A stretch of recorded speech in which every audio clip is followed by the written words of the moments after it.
Talk about that. Sure. Yeah, there was this group called the Minnesota Arms Spending Alternatives Project, Minnesota The ASA. Minnesota Arms Spending Alternative Project. Okay. Yep. Yeah, and it had a resolution that we would take to city councils so that they would recognize that their budget deficits are related to the defense spending that continues to rise.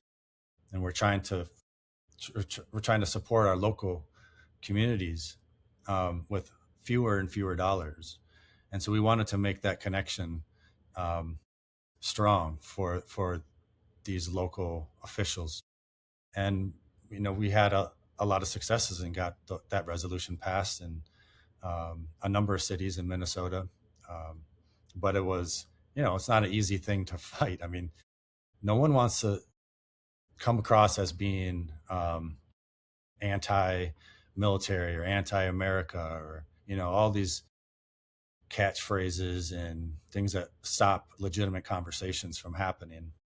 So I went to my hometown too and did the math. I can't remember what the numbers were. It was something like $88 million for Iraq and Afghanistan from my hometown. Okay. So that your hometown spent $88 million. How big is the town? 15,000 people. Wow. Oh, wow. So 15,000 people with their tax dollars Mm-hmm.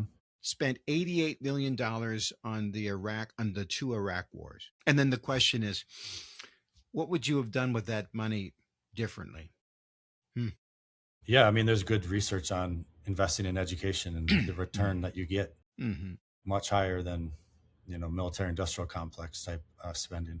And what I like about that, and I imagine that people could say that's a biased question, but I think that's just good information, right? You, the voter, this is what this is going to cost you, and giving the choice, and the pie is only so big. Do you want, school sizes, classroom sizes to drop by 4?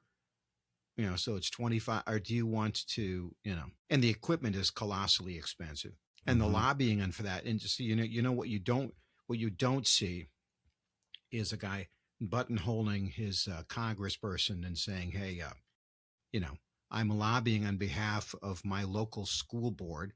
It's usually it's the big guys. Mm-hmm. It's the big corporations that are making the big heavy stuff.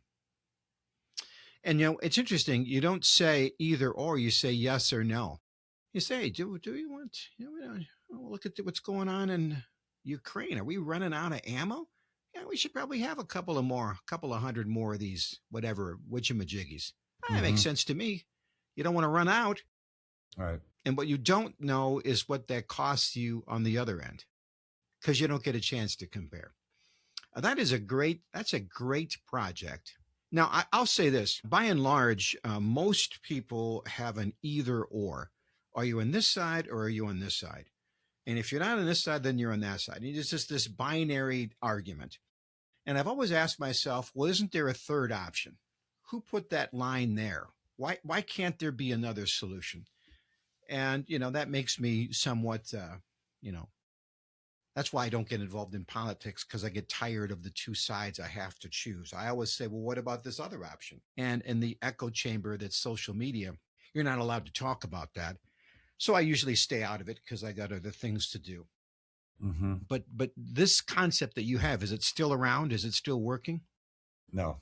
Huh? No, that was, let's see, that was probably 2013. It was after I got out of business school, after I wrote an article reflecting on the Iraq War for it was an assignment that I got at the public policy school here in Minneapolis.